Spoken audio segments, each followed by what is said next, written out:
Alright, Phase 1. It's the liftoff for the wildly successful franchise that we know and love today. At the time, comic book movies were really in a state of disarray, and Marvel especially, their IPs were scattered all over. These factors led to an attempt to really pull back some profits.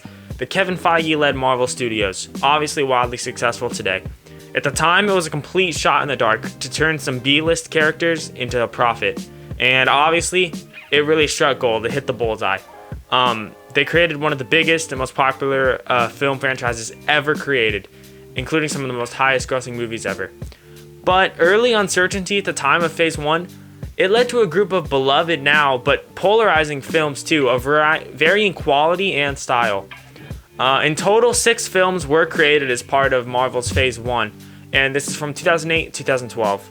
And today, I'm going to look at each and every single one of those movies, ranked from worst to best. We're going to discuss each film's weaknesses, strengths, production details, as well as its place in the universe we know today. And with all that being said, let's jump right into this.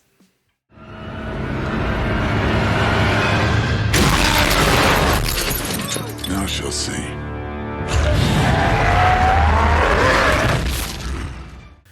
Alright, unfortunately, a movie had to come in last. And that's going to be the black sheep of the MCU, which is The Incredible Hulk. I think this movie is put last for 2 main reasons. The first is that it just sticks out in the universe a little too much. The most obvious reason for this is Ed Norton acting as Bruce Banner instead of the man Mark Ruffalo. The other reason is just the overall feel of the movie. Not only does this have that weird MCU Phase 1 vibe, but the overall tone of this movie is a lot darker.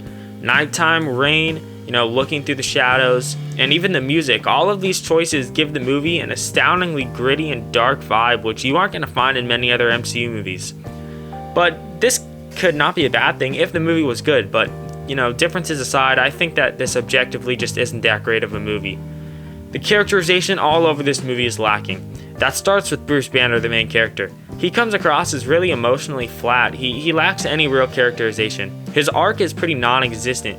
He obviously is wary of turning into the Hulk and wants to run away and live a normal life, but by the end of the movie, he just defeats the Abomination and goes back to how he was at the start. He doesn't really undergo any character change. Overall, he is definitely just a static character. This, combined with a boring love interest and typical MCU villain, makes this movie just so uninteresting to me. To be honest, the best part about this movie is when I'm finished with it and the end credit scene comes up, because that scene is pretty cool and does hype me up for the eventual team-up movie to come.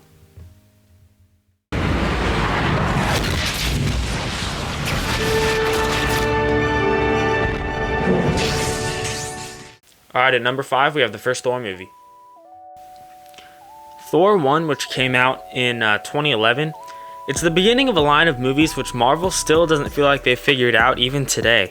Besides the aforementioned Incredible Hulk, I would argue this movie is another one of the more unusual feeling MCU movies. I attribute this to 2 reasons. The first is the obvious one, which is other Phase 1 movies. They begin grounded and are on Earth. They feel a little more realistic. This movie obviously stands out with being like, outer space, Asgard, as opposed to on Earth like the rest of Phase 1. And then even Earth itself, the movie takes place in New Mexico, which, obviously not in, New York or any big city around the world. It's kind of just in the middle of nowhere. And so even in the execution of the movie itself, this movie can't help but, feel kind of alien and distant. The second reason this movie stands out is the director, and really just the director's vision. Kenneth Branagh is not someone you'd expect to direct an MCU movie.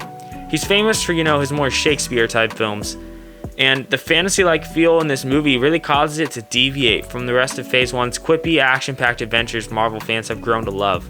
Now, standing out isn't necessarily a bad thing, but just like Incredible Hulk, I don't think this movie executes much as a standalone film at all. Starting off, the plot feels really underdeveloped here. After the very beginning of the story with Thor's banishment, which is an interesting setup, the movie takes a turn for the worst. It has a simple, boring plot that really isn't very memorable. And continuing with this, the humor in the movie just not really land for me. Besides a couple jokes here, fish out of water, that are pretty funny, I think overall the humor in this movie really just bogs it down and muddies up the vision of what they were trying to do. Now, in its credit, some things I think this movie does do well is some of the world building. I think Asgard is developed quite well as an interesting universe. It obviously has its own mythos and stories to tell. The other idea of this movie that isn't half bad is its characters. Odin and especially Loki are set up properly here and are quite compelling characters for this story. They're all pretty interesting, and I don't think the movie suffers too much from the bland plot. And even Jane Foster and her friends, they're pretty interesting in this movie. But despite this, the lackluster plot and muddled vision really just drags this movie down to being forgettable, and it's placed at number 5.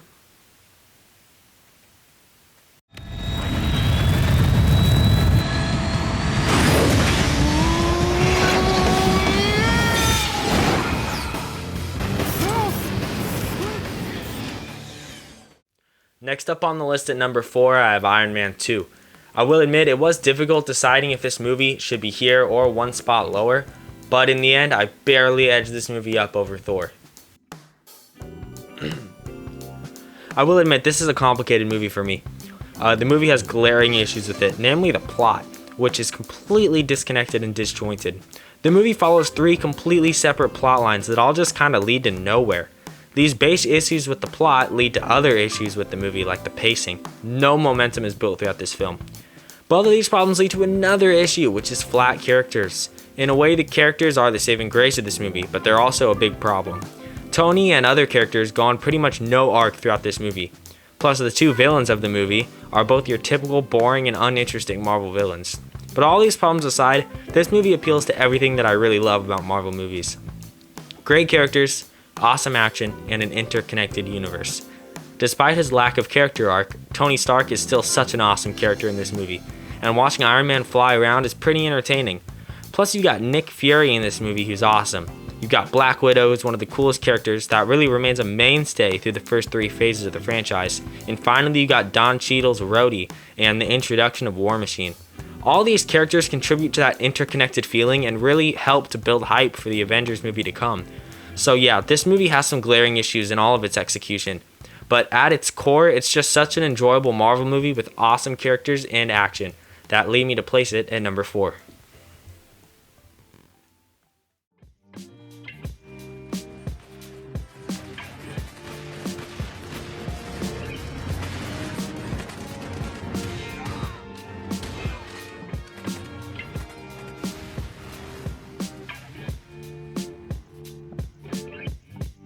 Alright, number 3. There's no way around this one. Captain America: The First Avenger is a really, really great Marvel movie. And since I first watched it, it's only grown on me with time. Alright, there's a couple things I want to mention before we really dive into this movie.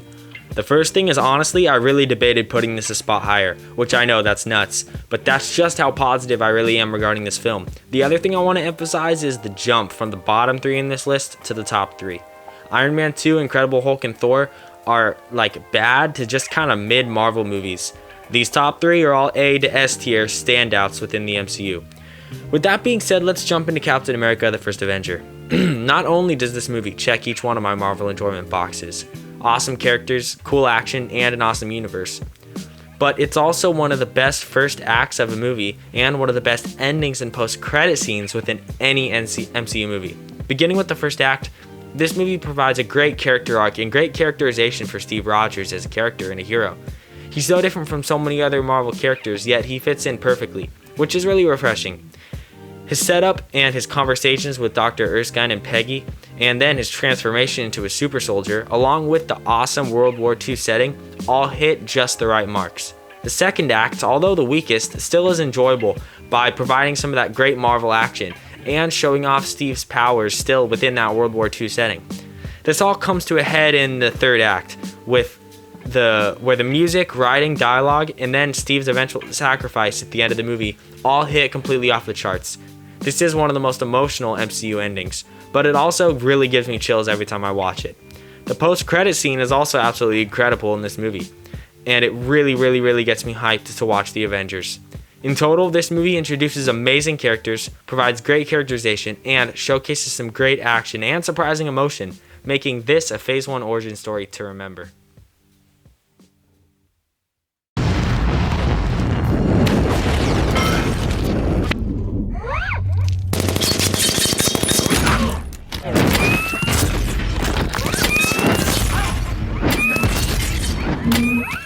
Alright, number 2, another big hitter here. This is Iron Man 1. the very first movie in the MCU, and still one of the best to this day. This movie had one job, and man, did it nail that one job. This movie had no choice but to introduce the most important and successful character in the MCU in a satisfying way. That's the expectation this movie had. And Kevin Feige and Jon Favreau rolled their dice on the right character, because not only did this movie establish Iron Man as the dude in the MCU, it proved the feasibility of the concept of the MCU into the future, and it gave the team a rising star actor to lead the franchise for years to come. But how is this movie truly quality-wise today? This movie nails on almost everything up until the third act. Beginning with the characters, as I alluded to previously, this movie really does know what it's doing. Tony Stark is a great character in this movie, and even though later in the MCU, his trope of arrogant to hero becomes slightly overused with other characters, this is the beginning first use of that, and it takes that trope and executes it perfectly. Tony starts the story as a likable dude who's really not the best guy, but through his real-world experiences and conversations with other characters like Yinsen, Tony evolves into a reluctant yet satisfying hero who is pretty easy to cheer for. The side characters in this movie are also just great. The introduction of Pepper Potts, Rhodey, Happy, and other characters are effective as supporting characters in this movie. The only place in terms of characters this movie really lags behind in is of course the villain. Like so many other MCU villains, Obadiah Stane is just a boring character. This leads perfectly into the study of the plot in this movie. Like I alluded to, the plot really is effective here. Tony becoming Iron Man is so integral and satisfying to watch for this franchise. His character arc drives the story here in a textbook way. But just as the villain himself lacks, the third act acts where him and Iron Man confront each other. The plot ends up boiling down to he's a big scary bad guy, let's have a big CGI fight to show Iron Man saving the world. And at this point in comic book movies, this was just a requirement, which is why we see it so often with so many of these early MCU movies. But despite the slightly lacking third act, Iron Man still reigns as a masterpiece in characterization and as an excellent introduction to the wider universe that the MCU will explore.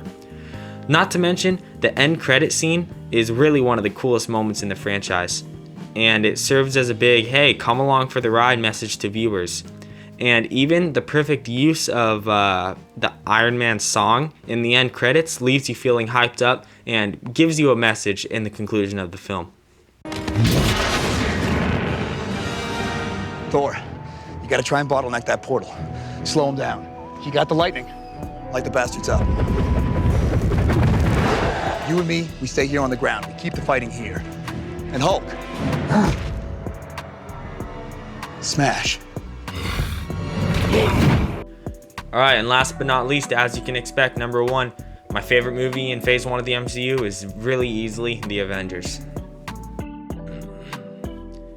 When I first started thinking about this list in my head, I knew one thing for sure, and that's that there was no doubt in my mind what the best movie in Phase 1 was.